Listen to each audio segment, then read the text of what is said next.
হাজারটা নাটক করেও হার এড়াতে পারলো না মোহাম্মদ রিজওয়ান। বাংলাদেশি বোলারদের সামনে কুর্নিশ করতে হলো পাকিস্তানি এ ব্যাটারকেও। তাইজুলের ঘূর্ণির কাছে দিশেহারা হলো সফরকারীরা, আর তাতে করে ঐতিহাসিক এক জয় নিয়ে মাঠ ছাড়লো বাংলাদেশ। সেই সাথে হোয়াইট ওয়াশের লজ্জা দিল পাকিস্তানকে।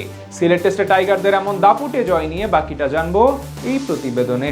চতুর্থ ইনিংসে 437 রানের টার্গেট ছুড়ে দেওয়ার পর জয়টা তো অবধারিতই ছিল, তবে রিজওয়ান ও সালমানের জুটির বদৌলতে পঞ্চম দিন অবধি খেলা নিয়ে আসার সুযোগ পায় পাকিস্তানিরা। যদিও পঞ্চম দিন পর্যন্ত খেলা টেনে আনলেও রিজওয়ানের কপালে জুটেছে সেই পরাজয়টাই। ঐতিহাসিক এক ম্যাচ জিতে নিয়েছে বাংলাদেশ, সেই সাথে পাকিস্তানকে দিয়েছে হোয়াইট ওয়াশের লজ্জা। পঞ্চম দিনের সকালটা অবশ্য খুব একটা ভালো কাটেনি বাংলাদেশের, তবে সুযোগটা ঠিকই তৈরি করেছিল লাল সবুজেরা। প্রথম ওভারেই ক্যাচ তুলে দেন রিজওয়ান, কিন্তু গালিতে থাকা মেহেদি মিরাজ সেই ক্যাচ ধরতে ব্যর্থ হন। এরপর দ্রুত গতিতেই রান তুলতে থাকে সফরকারীরা। রিজওয়ানের সাথে যোগ দেন সাজিদ খানও। প্রথম ইনিংসে গুরুত্বপূর্ণ 38 রান করা এই বোলার এদিনও বেশ দারুণভাবেই সঙ্গ দেন রিজওয়ানকে, আর তাতে করে জয়ের খুব কাছে এসেও অপেক্ষা করতে হয় নাজমুল হোসেন শান্তর দলকে। তবে অবশেষে তাইজুলের হাত ধরে আসা সাফল্য, স্লিপে ক্যাচ দিয়ে ফিরে যান সাজিদ খান। দারুণভাবে সেটা লুফে দেন টাইগার দলনেতা। সাজিদের বিদায়ের পরই পাকিস্তানের টুটি চেপে ধরে বাংলাদেশ। অধিনায়ক শান্ত বোলিংয়ে আনেন পরিবর্তন,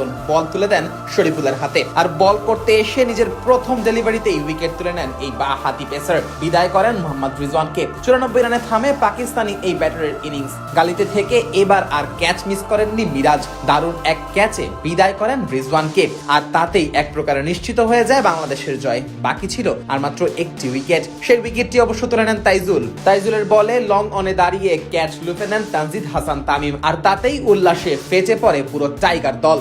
2 বছর আগে পাকিস্তানের মাটিতে গিয়ে তাদেরকে হোয়াইট ওয়াশ করার পর এবার নিজেদের ঘরের মাটিতেই বাবর আজম মোহাম্মদ রিজওয়ানদের বাংলা ওয়াশ করলো বাংলাদেশ।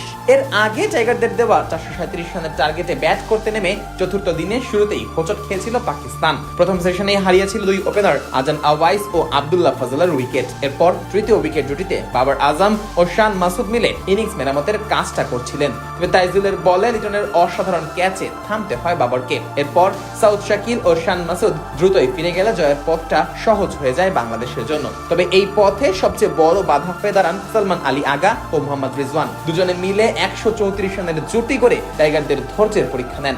সেই ধৈর্যের পরীক্ষায় অবশ্য ঠিকই টপকে যায় বাংলাদেশ। নিয়ন্ত্রিত লাইন লেন্থে বল করে পাকিস্তানিদের উপর ক্রমেই চাপ ফেলাতে থাকে লাল সবুজেরা, আর এমন নিয়ন্ত্রিত বোলিং এর ফলটাও ঠিকই পেয়ে যায় টাইগাররা। নতুন বলে সালমান আলী আগাকে ফেরান তাইজুল। 71 রানে বিদায় নেন এই ব্যাটার। হাসান আলীও টিকতে পারেননি বেশিক্ষণ, তিনিও দ্রুত ফিরে গেলে 3 উইকেট হাতে রেখে চতুর্থ দিনের খেলা শেষ করে পাকিস্তান।